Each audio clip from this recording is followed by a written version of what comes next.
Vamos lá, senhores. Eu vou conversar com vocês hoje a respeito de um dos modelos mais fundamentais, mais importantes, mais influentes em toda a gestão e boa parte da economia, que é o modelo de 5 forças de análise de concorrência de Porter.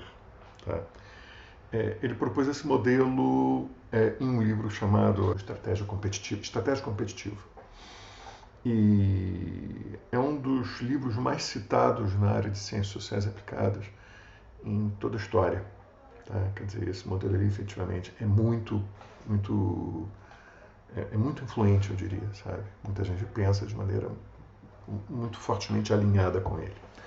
Tem seus problemas, tem seus críticos, mas eu acho que para a gente ele ajuda muito a gente a pensar a respeito de problemas relacionados a que produtos colocar no mercado, que tipo de estratégia adotar, mesmo as estratégias genéricas que ele próprio Porter havia proposto anteriormente, não sei se vocês se lembram, estratégias de liderança de custos, diferenciação e enfoque. Tá? Portanto, vamos conversar a respeito deles, a gente vai falando a respeito disso ao longo do tempo. No centro desse modelo, eu vou colocar aqui 5 atores diferentes nessa tela. Tá? No centro do modelo está aquilo que eles chamam de indústria. Tá?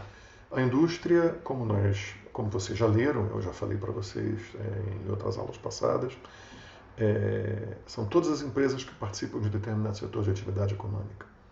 Então, por exemplo, eu posso estar pensando na indústria de sapatos. Dentro da indústria de sapatos, eu vou ter um conjunto de empresas que operam lá dentro. A Alpargatas está operando lá dentro. A Alpargatas produz Havaianas. Havaianas não é um sapato, mas é um calçado, então eu posso entender ela como dentro dessa indústria. Eu posso colocar lá dentro a Usaflex, que é uma empresa muito falada ultimamente, entrou no Brasil há relativamente pouco tempo, e aí vai. Portanto, dentro dessa caixa da indústria, a gente vai ter uma quantidade grande de atores. Tão mais atores quanto mais concorrentes a indústria tiver. Se por acaso essa indústria tem poucos atores, a intensidade de concorrência dela ela pode ser um pouco menor do que de outras indústrias que tem uma quantidade muito grande de atores atuando dentro dela. Eu poderia imaginar, por exemplo, que a concorrência dentro da indústria de telefonia ela é menos acirrada do que a concorrência dentro da indústria de restaurantes. Tá? Evidentemente, a gente tem uma série de outros atores aqui que eu vou colocar, grandes atores que eu vou colocar na tela, que fazem com que isso que eu estou dizendo para vocês não seja exatamente verdade. Mas eu tendo a pensar que quanto mais atores eu tiver dentro dessa indústria, quanto mais empresas eu tiver concorrendo lá dentro, teoricamente, mais intensa é a minha concorrência interna. Tá? Portanto, aqui dentro rola uma pequena guerra, uma batalha entre essas empresas para atrair novos clientes, para manter clientes que já estão sendo atendidos, e seja lá qual for a forma que a gente entende. Ou com custos mais baixos, o que faria dessa empresa uma líder de custos, ou com atenção em diferentes segmentos de mercado, que é uma coisa que a gente vai ver mais à frente, né? Mas a gente vai falando aqui já. Atenção a diferentes segmentos de mercado que são definidos por interesses diferentes das pessoas naquela mesma categoria de produto grande e uma preocupação da empresa em atender diferentes segmentos com diferentes ofertas, que caracteriza a diferenciação, ou a escolha de atuar em um determinado segmento específico, onde eu acho que eu tenho vantagens competitivas claras, o que caracterizaria um enfoque. Tá?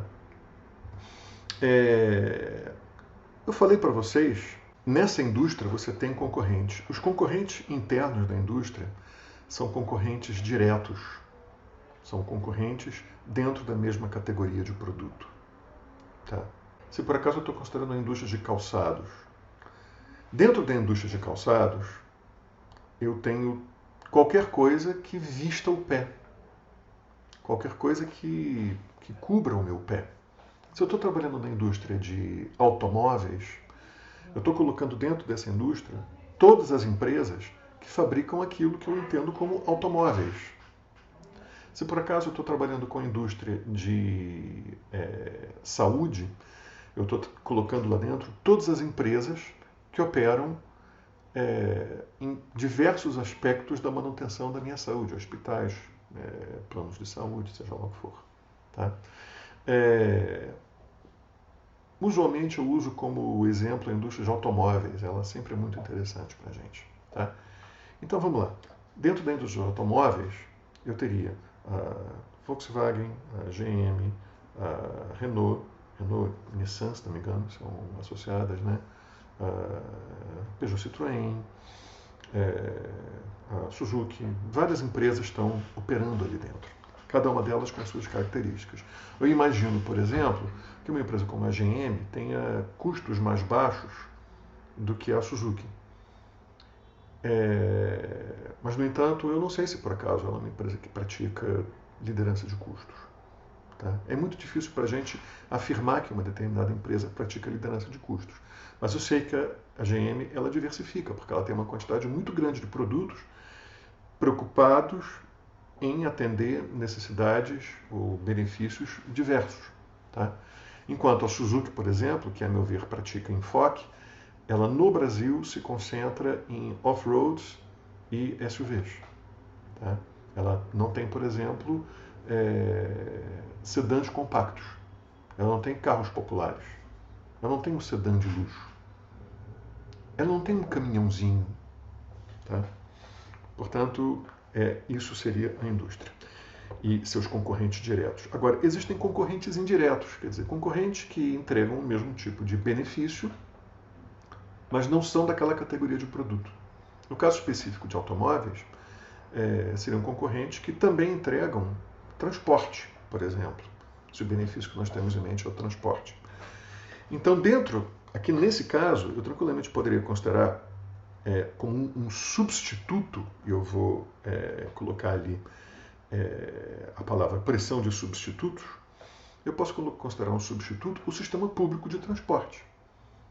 Eu posso considerar como substituto do automóvel a bicicleta, a motocicleta, tá? O metrô. Então, existe, evidentemente, uma pressão dos substitutos sobre a intensidade de concorrência concorrência dentro da indústria que eu tenho em mente. Quanto mais esses substitutos são importantes, mais eles atuam como concorrentes de fato, portanto, mais pressão eles causam sobre a concorrência interna na indústria. A mesma coisa acontece com possíveis, a gente vai chamar aqui de entrantes. Entrantes seriam empresas que estão fora da minha indústria, mas que podem entrar. É uma empresa qualquer que pode, de uma hora para outra, resolver começar a fabricar automóveis. Tá? Eu vou pegar aqui hipoteticamente a Yamaha. Yamaha é uma empresa que fabrica instrumentos musicais e motocicletas, basicamente. Esses daí são os dois principais produtos deles. Não sei se vocês sabiam que eles fabricam instrumentos musicais, mas talvez os instrumentos musicais sejam o principal produto da Yamaha. Motocicletas vieram depois. Se por acaso eles fabricam motocicletas, eles entendem de motores. Pode haver algum interesse da Yamaha em fabricar automóveis.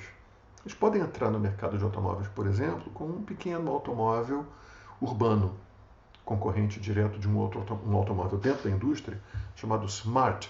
Eu estou imaginando que eles poderiam fazer isso.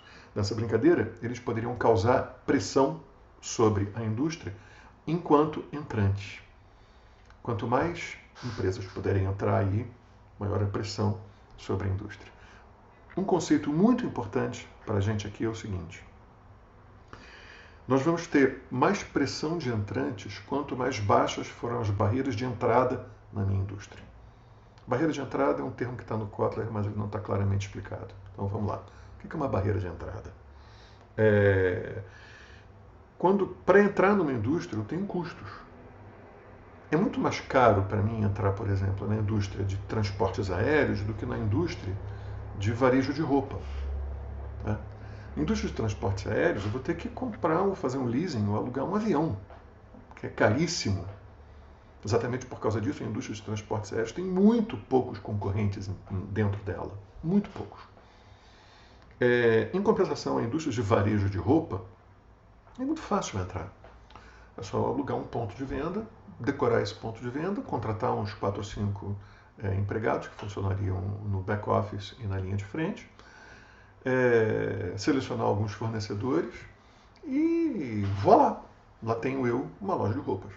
A mesma coisa com um pequeno restaurante. Alugo um ponto, defino um cardápio, compro equipamento. Eu consigo fazer um restaurante, eu imagino que eu consiga fazer um pequeno restaurante com investimento em torno de 350 mil reais. Tá? Eu não consigo fazer uma empresa de transportes aéreos com 350, 400 mil reais. Definitivamente. Tá? Portanto, o custo de entrada, por exemplo, é uma barreira de entrada. E quanto mais alto esse custo de entrada, maior essa barreira e mais difícil um entrante penetrar na minha indústria. Portanto, é muito mais caro eu abrir uma empresa de consultoria de engenharia ou abrir uma clínica do que abrir um pequeno restaurante, digamos assim. Essas coisas todas fazem com que a indústria de alimentação de restaurantes seja muito mais numerosa do que a de consultoria em engenharia, por exemplo. Tudo bem? Eu tenho dois atores laterais aqui que são muito importantes. Eu vou começar aqui falando dos clientes. Tá? A pressão dos clientes ela é muito semelhante à pressão dos fornecedores. São os meus atores laterais. Os fornecedores são empresas que vendem equipamentos, insumos, suprimentos para a minha indústria. Os clientes são aquelas pessoas que compram os meus produtos, seja para revenda, que a gente chamaria de clientes dentro da indústria, né? Seja para consumo, que a gente chamaria eles de consumidores, digamos assim. Então, esses clientes aqui, eu coloco lá dentro desse pacote canais e consumidores. Canais não são consumidores, né? Consumidores, eles acabam com o valor agregado, canais não, eles revendem para frente. Fornecedores, como a gente vai ver um pouquinho mais à frente do nosso curso, é uma grande nuvem, imensamente grande, de empresas que fornecem produtos para a gente. Todos os dois, de uma certa forma, afetam a intensidade de concorrência dentro da minha indústria, dependendo do modo como eles se mostram. Uma maneira muito prática da gente pensar nisso é a concentração. Tá? Quanto mais concentrados os fornecedores ou os clientes forem em relação à nossa indústria, maior a pressão desses clientes ou fornecedores sobre a concorrência interna da indústria. O que eu quero dizer por concentrados? Eu estou falando de números mesmo. Tá? Se por acaso os meus fornecedores forem mais concentrados do que a minha indústria, significa que tem menos empresas do lado do fornecimento do que do lado da concorrência, meus concorrentes. Um exemplo, nós estamos passando hoje, muito interessante, é com relação ao desenvolvimento de testes para a Covid-19.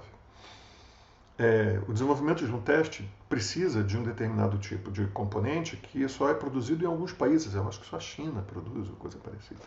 Estados Unidos também. Em outras palavras, todas as empresas que podem vir a fabricar testes dependem da possibilidade de fornecimento desse componente que está nas mãos de duas ou três empresas. As empresas que fabricam testes vão entrar em uma pequena batalha para conseguir esses insumos necessários e que são tão escassos no mercado. Com relação à pressão de cliente, a gente já estava aqui começando a se encaminhar para a pressão de cliente, né? A mesma coisa que acontece com relação à concentração de fornecedores acontece também no caso específico dos clientes. Tá? Alguns clientes podem ser muito fortemente concentrados e acabam pressionando a concorrência dentro da nossa indústria em questão.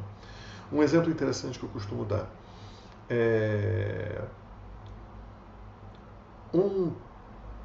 um varejista de moda como a C&A, por exemplo, possivelmente compra produtos que são produzidos por facções espalhadas no Brasil inteiro.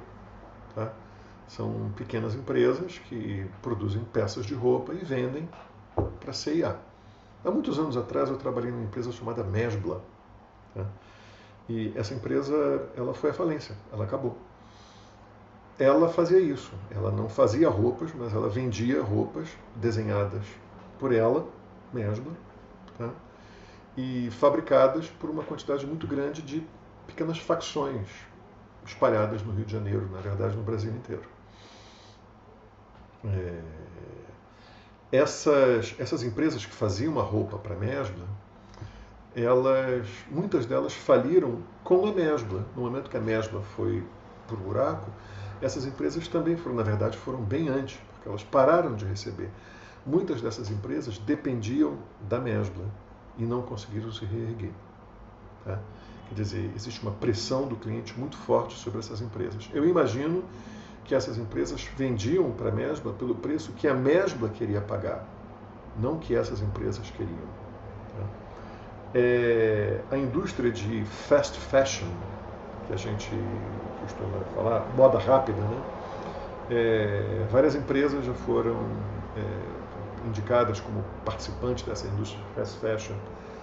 A mais famosa delas é a H&M, a Zara também, fast fashion, e várias outras. Target faz fast fashion. Essas empresas elas têm fornecedores muito frequentemente instalados em países como Vietnã, Camboja, né? E fala-se muito por aí a respeito dos preços baixíssimos que essas empresas recebem por cada peça fabricada. Tá? Fala-se muito a respeito de centavos que são pagos por cada camisa fabricada em um país como o Vietnã ou Camboja, para empresas como a H&M. Tá? São poucos grandes clientes, H&M, Zara, Target, como a gente estava falando, e são muitas empresas instaladas em países distantes, como o Vietnã e Camboja, e essas empresas essas empresas fornecedoras, né, a indústria de produção de roupas acaba sendo pressionada pelos seus clientes H&M, Target, Zara, para vender produtos a preços muito baixos. Tá? É isso. Qualquer dúvida que vocês tenham em torno disso, por favor, abram um tópico de conversação na área de fóruns de discussão no AVA que a gente discute. Ok, gente? Obrigado a todos.